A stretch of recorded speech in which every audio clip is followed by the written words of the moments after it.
Bueno, vamos a la última ponencia de esta mañana. 40 minutos le hemos quitado al pobre Sergio. Sergio González, compañero de la URJC, profesor titular de Derecho, experto experto en Derecho del Deporte, que por diversas razones ha llegado al mundo chino y ahora está abriendo una línea de investigación bastante interesante con respecto a China, el deporte, China, la actualización de sus leyes, de sus deportistas, China frente al mundo moderno a través de esta vida, de esta línea. Al mismo tiempo es el coordinador del grado Trabajo de social. trabajo social, iba a decir Sí. de trabajo social. Sí que tenemos aquí un buen compañero, miembro de nuestro grupo de investigación de relaciones España-China y un profesor del que oiré hablar mucho en esta Universidad Rey Juan Carlos. Muchas gracias por estar aquí. Gracias, Raúl. Es un honor que hayas aceptado nuestra invitación y lo tuyo. Vale, muchas gracias, Raúl. Bueno, pues lo primero, soy profesor de la casa. Mi vinculación con China es relativamente reciente y tiene que ver con una mujer, que es mi mujer. Mi mujer es de la etnia Han. Me casé con ella ya hace 5 años y en principio mi idea era trabajar en temas de derecho deportivo. Estoy en el Departamento de Derecho del Trabajo, de la Seguridad Social. Y lo de China a mí como que me caía muy lejos, ¿no? Me caía pues a varias horas, a muchas horas de vuelo, porque ya he viajado mucho allí, he vivido con mi familia política, he estado sobre todo entre Tianjin, Beijing, y era algo que me pillaba muy lejos, ¿no? Así que hoy cuando escuchaba a David, escuchaba a alguien que sabe, como Raúl, escuchaba a alguien que sabe además de historia, y pensaba, bueno, yo qué puedo aportarles o qué puedo aportar a este grupo de alumnas, casi voy a utilizar el femenino porque aquí hay mayoría femenina, y qué puedo aportarles desde la perspectiva de alguien que se dedica sobre todo al deporte y al derecho del trabajo. Y la verdad es que tengo cosas que aportar, porque cuando vemos, Raúl me decía, ¿por qué no les hablas de orientalismo? ¿Sabes quién es el tal Eduard Said este y tal? Y yo decía, sí, he oído hablar de él, he leído alguna cosa, he hecho la lectura en vertical del libro y lo único a mí me parece que habla de otro oriente, habla de un oriente que está más próximo, más que el oriente al que nos referimos nosotros en nuestro grupo de investigación y demás, este es un oriente distinto. Me dijo, pues mira, voy a organizar unas jornadas, me gustaría hablar de este tema, ¿podrías conectarlo con el deporte? Dije, bueno, pues ahí tenemos la estatua de Mao, o sea, es una estatua que está en la Universidad de Deportes de Beijing, la foto la tomé yo, y le dije, pues sí, yo creo que podemos hablar de Edward Said, podemos hablar también de Ray Chow y podemos relacionarlo con el tema del deporte, ¿no? Que es lo que a mí más me interesa y de lo que sé un poquito más. Así que, ¿cuál es el enfoque que quiero darle a esta sesión breve que tenemos de 40 minutos? Pues lo que quiero principalmente es reflexionar sobre cómo ha construido Occidente representaciones o cómo Occidente ha construido representaciones sobre China a través del deporte. Es decir, cómo el deporte ha servido para que Occidente se proyecte sobre China, mm, aporte esa visión que tiene de que China es de esta manera, y bueno, pues a partir de ahí también reflexionando sobre el enfoque de Ray Chow, que sería el siguiente paso y ya desde una visión algo más pues, cercana a China, ella nació en Hong Kong, ver cómo esa visión que tiene Occidente de Oriente, concretamente de China, también condiciona la propia visión que tiene China de sí misma y provoca que China cambie y se adapte. Porque en el fondo hay una idea de encajar, una idea de formar parte de.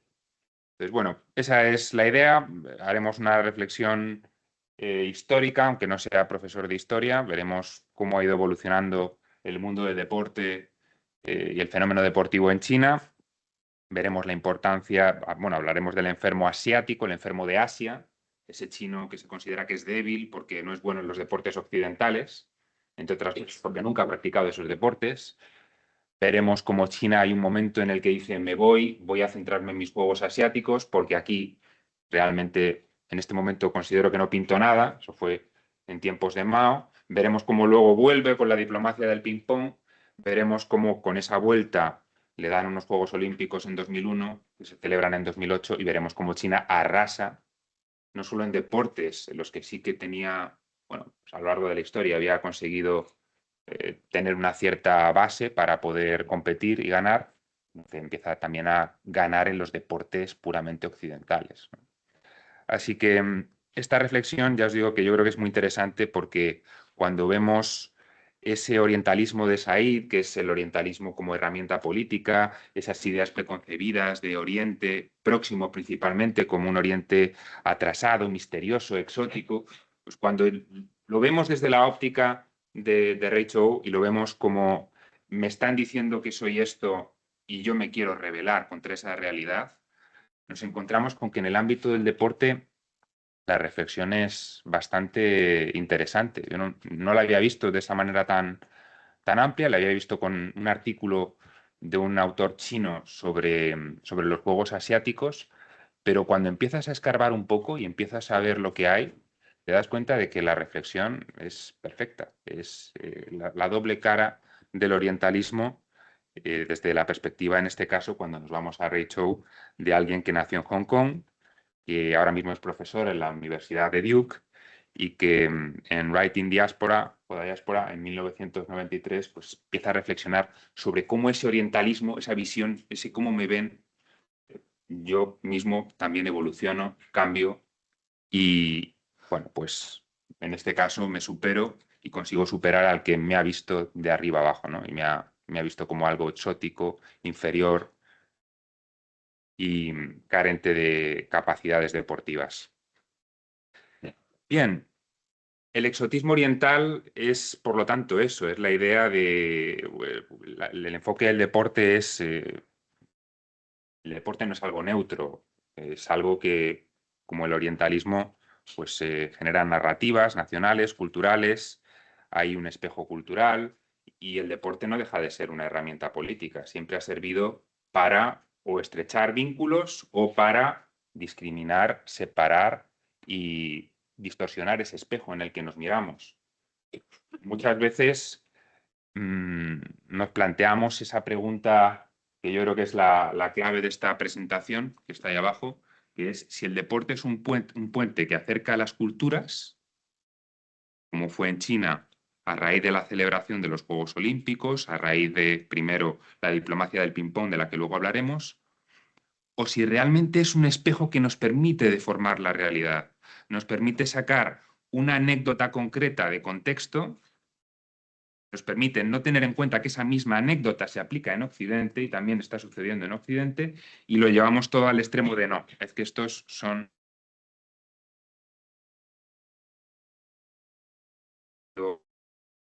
Ver anécdotas, empiezas a ver cómo ha sido la mirada China bajo la mirada colonial.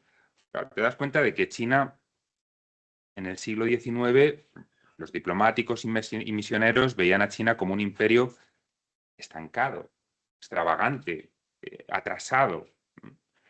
El tópico del que tanto se habla, el chino es débil físicamente. ¿Sabéis? Los chinos que he visto yo, pues puedo asegurar que cuando un chino se ejercita en una universidad de deportes, yo que soy además delgadito y poca cosa, pues me doblan. O sea, es un... Bien, en cualquier caso, en aquel momento, mirada colonial, siglo XIX, el deporte en China se veía también como un deporte que no era como el de Occidente. Allí las artes marciales, los juegos populares, el tiro con arco. Empezamos a mirar qué prácticas deportivas había y eso no era lo nuestro. Por lo que cuando llegan los imperialistas británicos, ¿qué dicen? Deporte es el cricket, deporte es el fútbol, el deporte es el atletismo, y si no competís bien en esto es porque sois débiles y porque no valéis. Así que cuando el occidental que ha estado en Oriente ve que el oriental no sabe practicar los deportes de Occidente, llega a Occidente y se crea su propia narrativa. Estos son unos flojos. Estos no nos valen. Claro, ridiculizar el esfuerzo de alguien que no tiene la tradición de y que no conocía esos deportes es muy fácil. Y eso, bueno, pues bajo la mirada colonial llevó a que se hablase del enfermo de Asia. El imperio chino, se decía, es decadente y moribundo. ¿Qué pasa? Que esto de repente le llega a un intelectual chino que lo lee y en 1903 ve que se está hablando del enfermo de Asia, Chen Tianhua. Y dice, ostras, que están diciendo que nosotros somos un gigante moribundo, que somos incapaces de defendernos, y están trasladando la vertiente física, esos deportes que no practicamos y que nos están incorporando, para de ahí generalizar y decir, los chinos son débiles. Claro, aquí hay dos posibilidades. La primera dices, estos, mira, voy a pasar de ellos olímpicamente, o dices, voy a competir, voy a intentar mejorar, voy a competir con los occidentales en su propio terreno. Bueno, principios del siglo XX surge el movimiento de regeneración china, se considera que es necesario fortalecer el cuerpo del pueblo chino, se adopta esa labor como una especie de misión patriótica y ya, de hecho, en 1911, Sun Yat-sen dice, oye, padre de la revolución de 1911, pues dice, oye, esto tenemos que empezar a dar importancia a la gimnasia, tenemos unas artes marciales que debemos poner en valor y hay que empezar a desarrollar esa dimensión deportiva. En la República, por lo tanto, tenemos ese primer paso, ese avance, pero claro, cuando hablamos de deporte en China en este periodo, sobre todo lo que tenemos es artes marciales. ¿Alguno ha visto Furia Oriental? ¿Alguna ha visto, me imagino, Furia Oriental os suena? ¿Bruce Lee os suena? Pues el maestro de Bruce Lee, Chen Chen, o Chen Yen, mejor dicho, mi mujer lo pronunciaría muy bien, yo lo pronuncio fatal, así que me lo vais a perdonar. Pues era el discípulo de Huo Yanya. Y bueno, pues aquí estamos hablando del gran maestro de las artes marciales que en este periodo era ampliamente conocido en el país y que luego ha llegado a Occidente a través de películas. En China, realmente, en aquel periodo, con las artes marciales seguía condenada a ser el enfermo de Asia, esa era la etiqueta que tenía. Había una intención de cambiar esa etiqueta, pero realmente todavía no contaba con las herramientas suficientes como para que Occidente pudiese cambiar su punto de vista. 1900 a 1930, que yo creo que más o menos sabemos situar ese periodo histórico, sabemos que estamos ahora con bueno, pues un periodo complejo en China. Ahí lo que tenemos es un momento en el que China empieza poco a poco a desarrollar, o sea que en 1911 hemos dicho que Sun Yat-sen habla de la necesidad de reforzar la actividad deportiva en China. Pues aquí lo que tenemos es un intento de crear una sociedad de educación física de China que permita a China desarrollar esa actividad deportiva y fortalecer el cuerpo de la ciudadanía de los chinos, ¿no? Es un periodo, bueno, pues en el que todavía hay mucho trabajo por hacer, estamos lejos de... También hay que situarlo en contexto. En España tampoco es que estuviésemos en ese momento, todavía no teníamos una ley del deporte, todavía no teníamos... Es un momento en el que, bueno, pues empiezan a surgir las primeras competiciones deportivas, están los Juegos del Lejano Oriente, que es como una especie de mini olimpiada. En 1910 tenemos ya esta Sociedad de Educación Física de China, que es como el antecesor del Comité Olímpico Chino, pero todavía queda mucha tarea y, repito, son pequeños pasitos. En el 22 surge ya el Comité Olímpico Chino, que sería el sucesor de esa Sociedad de Educación Física de China, y en el 32, en Los Ángeles, entramos con la primera participación de un atleta chino en los Juegos Olímpicos. Liu Changchun, no sé si os suena, alguno de los historiadores que tenemos por aquí. Pues Liu Changchun voló a Los Ángeles, un señor de estos, de un caudillo, pagó su viaje, compitió en los 100 metros lisos y en los 200, obviamente no ganó, pero para China fue importante saber que este hombre estaba allí y que este hombre había podido ondear la bandera china en Los Ángeles. Bueno, fue el primer paso. Además es interesante porque le habían ofrecido representar al estado títere de Manchukuo. Él había decidido que, bueno, pues no quería que iba a representar a China, y aunque causaba dolor en aquellos tiempos ver cómo Japón competía mejor que China en la esfera internacional, pues China en esa primera época hizo un primer avance para fortalecer el cuerpo de la población y en primera incursión en los Juegos Olímpicos.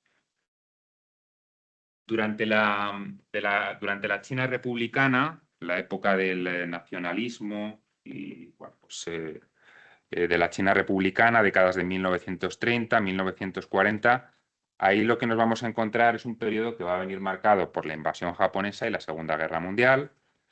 Va a haber una participación en el 36 en los Juegos Olímpicos de Berlín, 50 atletas.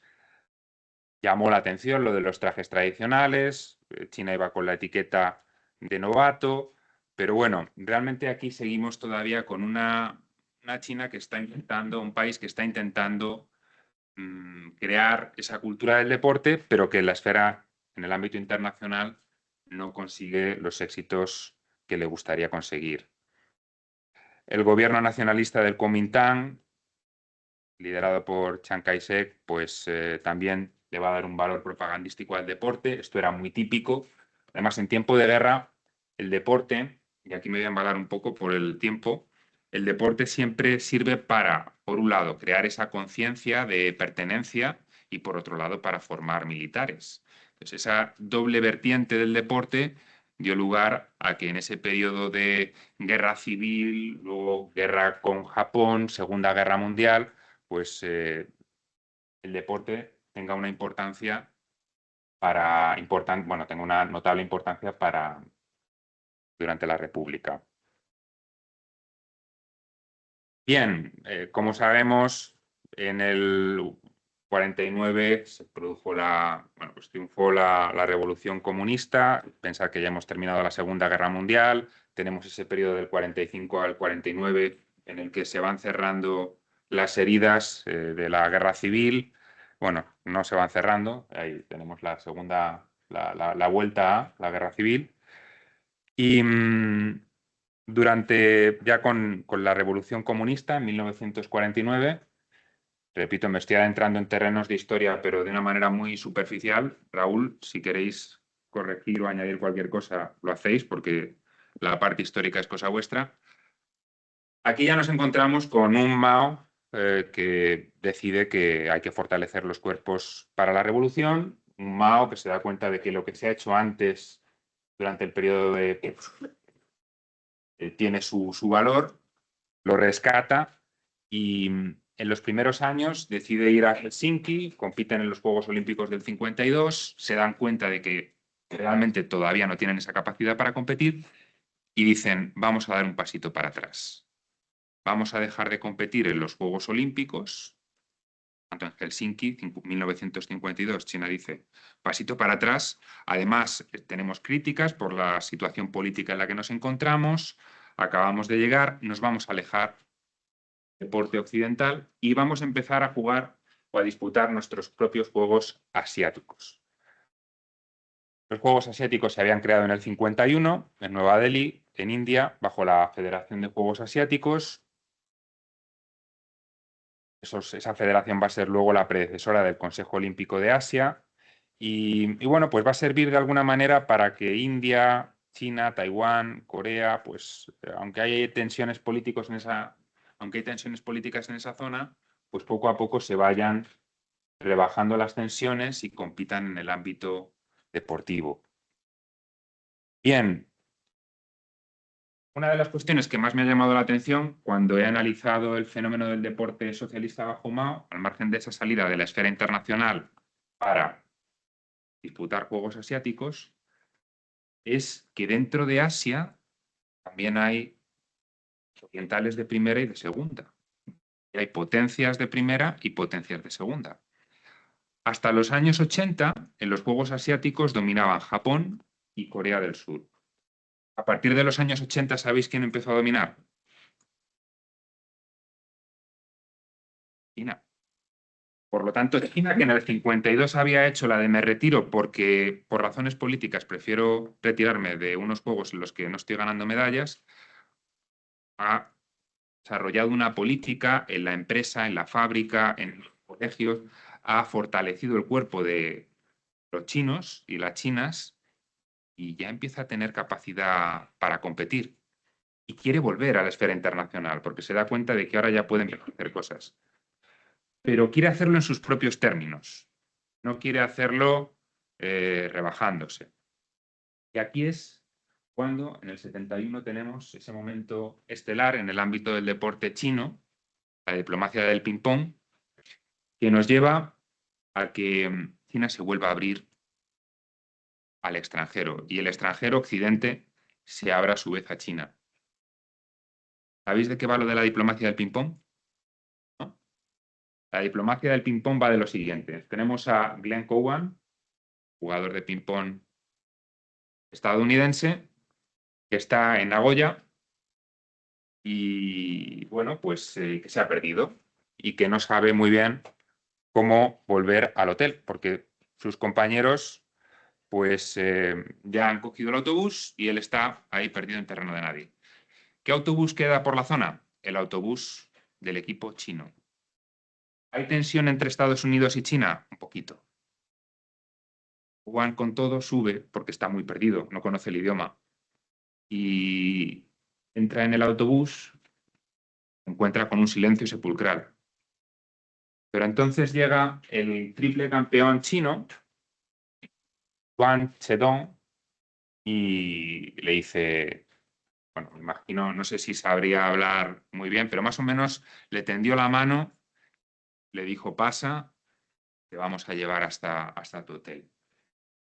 Bueno, pues a partir de eso, a partir de ese momento de subida del autobús, de la selección china, de ese estrecharse la mano, ese gesto espontáneo de amistad, pues, empieza a surgir esa frase de friendship first, competition second, la amistad primero, la competición después.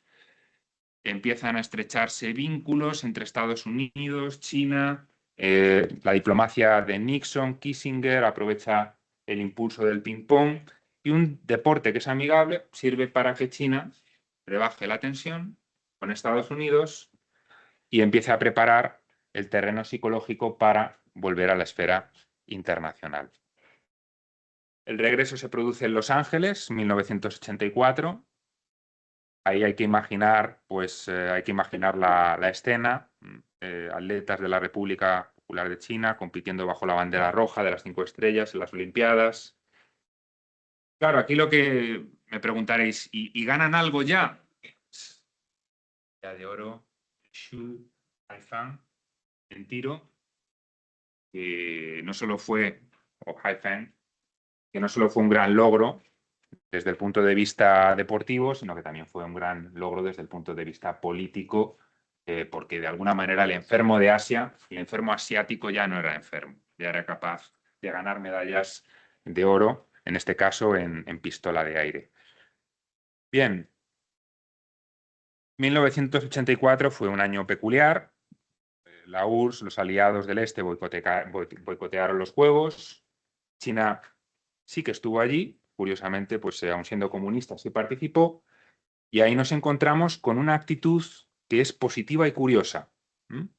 China no es un rival, puede ganar medallas, nos caen bien los chinos, que compitan.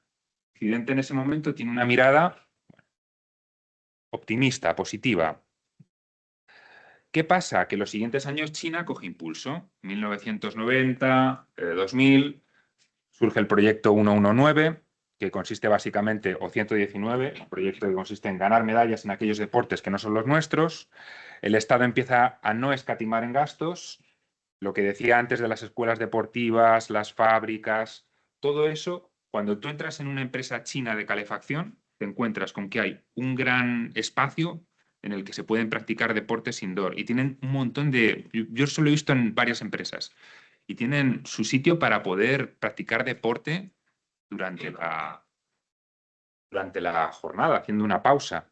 Pues bueno, pues China no escatima en gastos, no solo en la empresa, sino también con la creación de escuelas deportivas, con el fomento del sistema deportivo de élite, y poco a poco los resultados empiezan a caer por sí solos. En Atlanta, 1996, ya China queda cuarta potencia olímpica. En Atenas 2004 sube al segundo puesto y ya, oye, los chinos estos ya no son algo tan gracioso y tan curioso.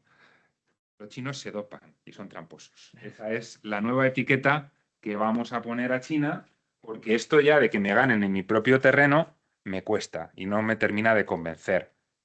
Los chinos, claro, ahora poneros en los pies del chino, de alguien que es de allí. Es jolín, cuando pierdo es porque soy débil y cuando gano es porque soy tramposo y me dopo. ¿Cómo reaccionas ante eso? Bueno, pues la reacción de China fue, vale, pues os voy a ganar de nuevo en vuestro propio terreno, seguid buscando lo que queráis, pero en la próxima Olimpiada nos veremos. China siguió con su plan maestro, sabéis que hemos tenido a Yao Ming en la NBA, ahora hay otro jugador en los Portland Trail Blazers, ha habido distintos oros olímpicos, grandes deportistas. Bueno, China siguió sus deportes tradicionales, desarrolló otros deportes y llegamos al momento estrella, que es cuando en 2001, Juan Antonio Samaranch, español, presidente del COI, dice: la próxima sede de los Juegos Olímpicos va a ser Beijing.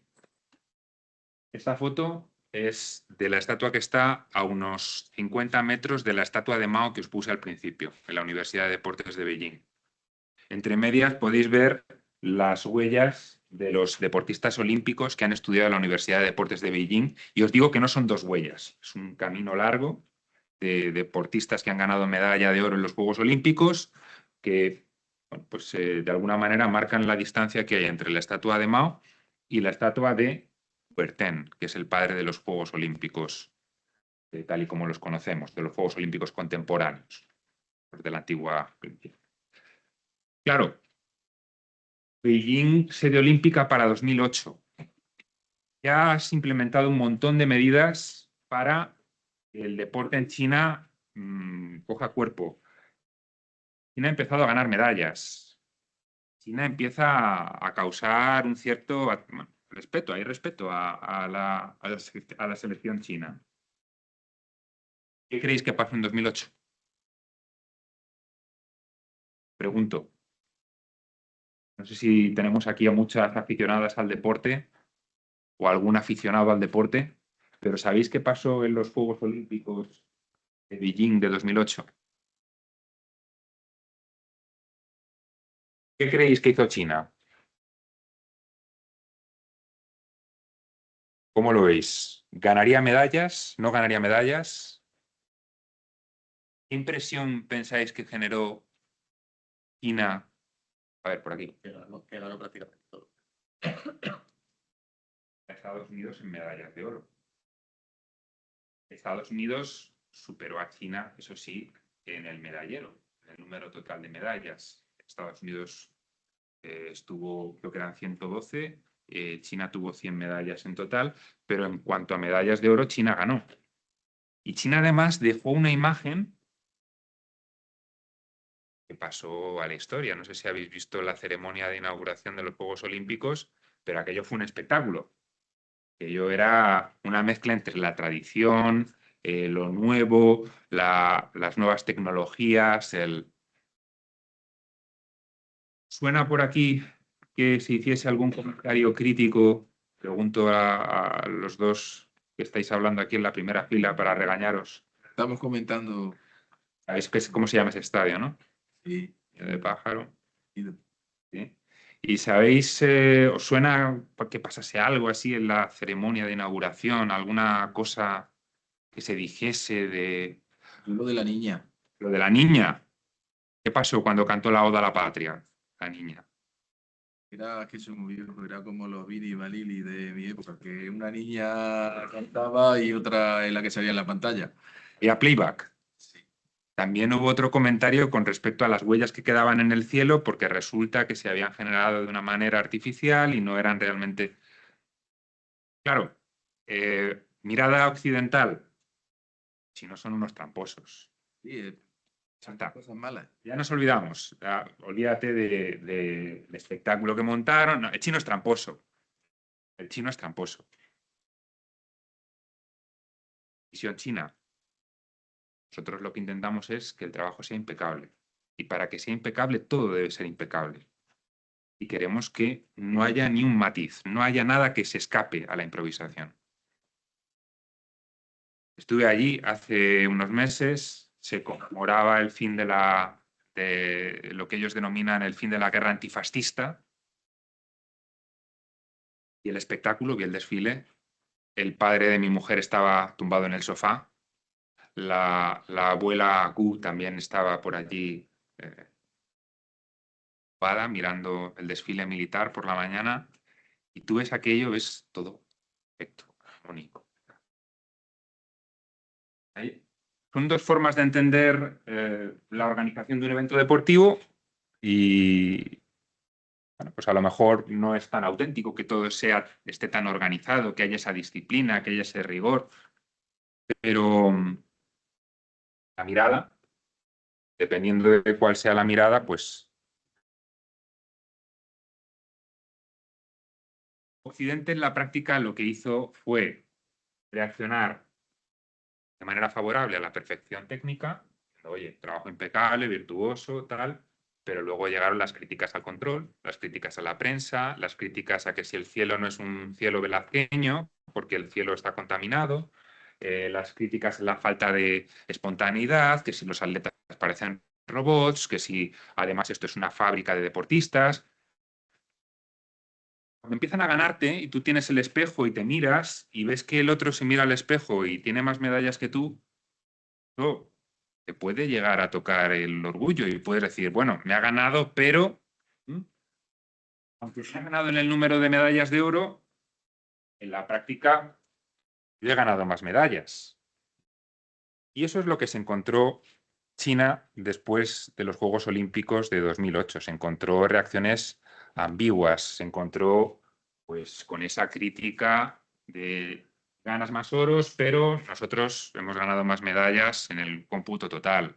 Se encontró con esa crítica también a, bueno, pues, pero es que no respetan los derechos humanos, es que ¿por qué les han dejado organizar los Juegos Olímpicos? Claro, tú te lo planteas y dices, pero si la idea de los Juegos Olímpicos precisamente es que estrechemos vínculos y ellos están aprendiendo el deporte occidental y están ganando a los occidentales en sus propios deportes. ¿Nosotros conocemos realmente Oriente? Porque yo cada vez que llego a China me doy cuenta de que sé menos de China. Y he estado en un par de ciudades, pero es que a mí me gustaría ir a los pueblos, me gustaría, y entonces me convertiría en un orientalista generalizando cosas y que va diciendo sandeces cada día más grandes. Seguramente ahora estoy diciendo alguna, pero me lo vais a perdonar. Bien, bueno, pues China, como digo, superó a Estados Unidos, superó a Occidente. Esto implicó también reajustar el espejo. Ya os digo, 51 medallas, que bueno, luego quedaron en 48, pero Estados Unidos tuvo 36, así que le quitaron 3 medallas a China por halterofilia, dopaje, matizo.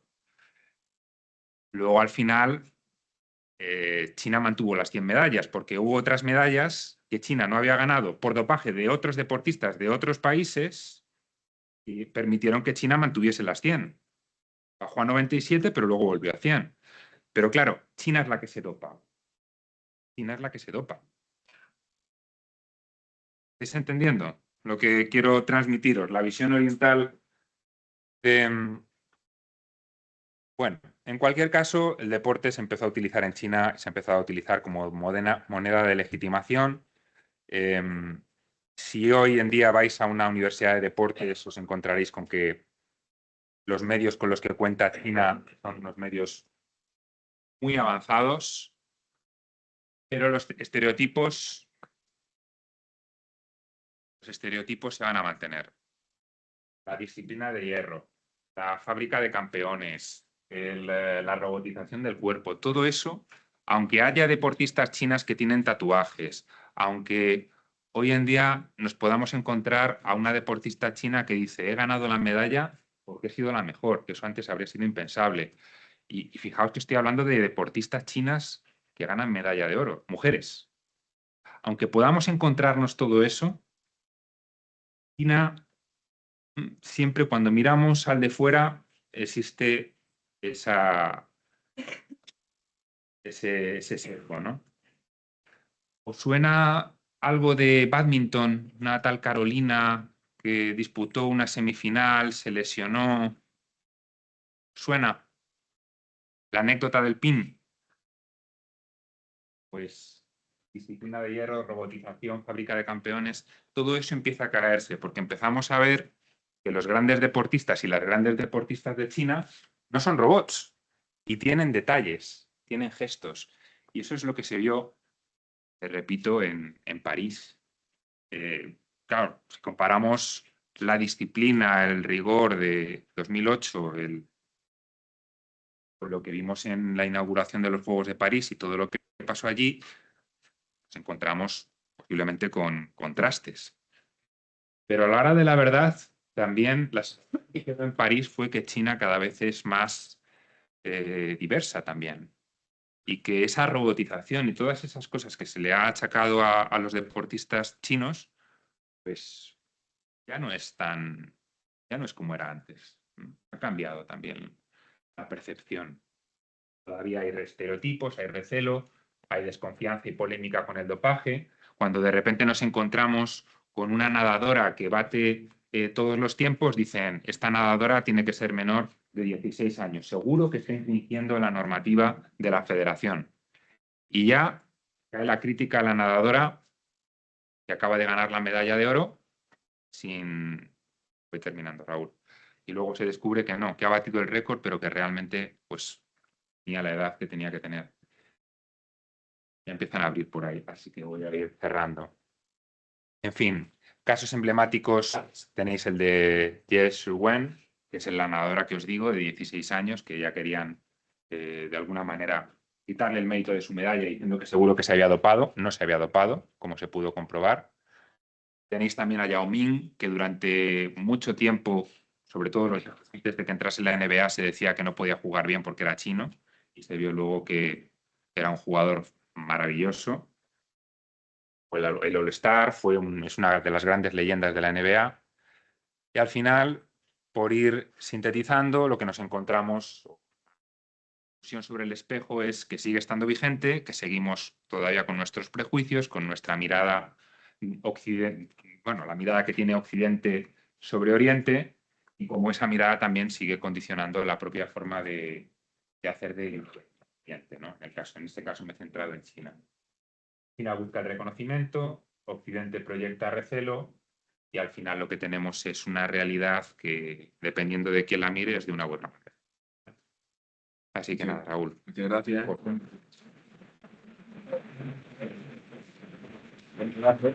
Muchas gracias a los